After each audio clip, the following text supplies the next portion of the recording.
ഈ ടെക്നിക്ക് നമ്മൾ യൂസ് ചെയ്യുന്നത് എന്തിനാണെന്ന് ചോദിച്ചാൽ നമ്മുടെ ക്ലെൻസ് ചെയ്യുക എന്നതാണ്. നമ്മുടെ മുൻജന്മത്തിലാണെങ്കിലും നമ്മുടെ അൺകോൺഷ്യസ് മൈൻഡിൽ സേവ് ആയിട്ടുള്ള എല്ലാത്തിനെയും നമ്മൾ ക്ലിയർ ചെയ്യുകയാണ്. അപ്പം ഇത് ഒരു ക്ലെൻസിങ് പ്രോസസ്. അപ്പോൾ നിങ്ങളുടെ മാനിഫെസ്റ്റേഷൻ അല്ലെങ്കിൽ നിങ്ങൾ വിചാരിക്കുന്ന പല കാര്യങ്ങളും നടക്കാത്തതിൻ്റെ കാര്യം എന്ന് പറഞ്ഞാൽ നിങ്ങൾക്ക് നിങ്ങളുടെ അൺകോൺഷ്യസ് മൈൻഡിൽ സേവ് ആയിട്ടുള്ളത് നിങ്ങൾ ഡിലീറ്റ് ചെയ്യാതെ പുതിയ കാര്യം നിങ്ങൾക്ക് അതിൻ്റെ അത് ഇൻസ്റ്റാൾ ചെയ്യാൻ പറ്റില്ലല്ലോ. അപ്പം ഈ ഫസ്റ്റ് ഓഫ് ഓൾ നിങ്ങൾ ഇങ്ങനെ മാനിഫെസ്റ്റേഷൻ അല്ലെങ്കിൽ ഇതൊക്കെ ചെയ്യുന്ന ആൾക്കാർ ഫസ്റ്റ് ഓഫ് ഓൾ ചെയ്യേണ്ട കാര്യം നിങ്ങൾ ആദ്യം ഇത് ചൊല്ലി നിങ്ങളുടെ ക്ലെൻസ് ചെയ്യുക എന്നതാണ്. അത് കഴിഞ്ഞിട്ടാണ് നിങ്ങൾ മാനിഫെസ്റ്റേഷനിലേക്ക് പോകേണ്ടത്.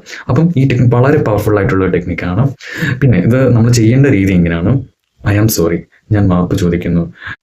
ഇപ്പോൾ ഞാനായിരിക്കുന്ന അവസ്ഥയിൽ 100% റെസ്പോൺസിബിലിറ്റി എൻ്റെയാണ്. ഐ ആം സോറി, ഞാൻ അതിന് മാപ്പ് ചോദിക്കുന്നു. Please forgive me. ഇത് ഞാൻ ഈ നെഗറ്റീവ് തോട്ടുകൾ അല്ലെങ്കിൽ ഇത് ഞാൻ അട്രാക്റ്റ് ചെയ്തതിന് എന്നോട് ക്ഷമിക്കൂ. Please forgive me.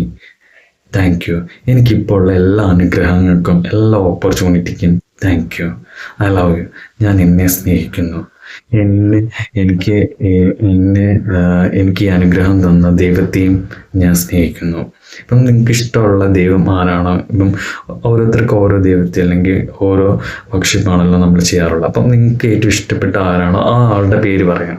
അപ്പം അങ്ങനെ നമ്മൾ ഇത് ചെയ്ത് കഴിയുമ്പോൾ ഒരു 11 അല്ലെങ്കിൽ ഒരു 108 അല്ലെങ്കിൽ 36 അങ്ങനെ ആ റേഞ്ച് ചെയ്ത് കഴിയുമ്പം നിങ്ങൾക്ക് വളരെ എഫക്റ്റീവ് ആയിട്ടുള്ളൊരു ഇത് മെത്തേഡാണിത്. ഇത് നിങ്ങളൊന്ന് ട്രൈ ചെയ്യുക.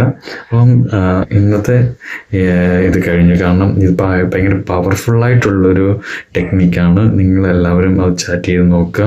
എന്നിട്ട് നിങ്ങളുടെ അനുഭവം, നിങ്ങൾക്ക് എന്താണ് ഫീൽ ചെയ്തതെന്ന് നിങ്ങൾ കമൻറ്റ് ബോക്സിൽ രേഖപ്പെടുത്തുക. അത് മാത്രമല്ല, എൻ്റെ ചാനൽ ഫസ്റ്റ് ടൈമാണ് കാണുന്നതെങ്കിൽ നിങ്ങൾ എൻ്റെ ചാനൽ ഒന്ന് സബ്സ്ക്രൈബ് ചെയ്യുകയും ലൈക്ക് അടിക്കുകയും ചെയ്യുക.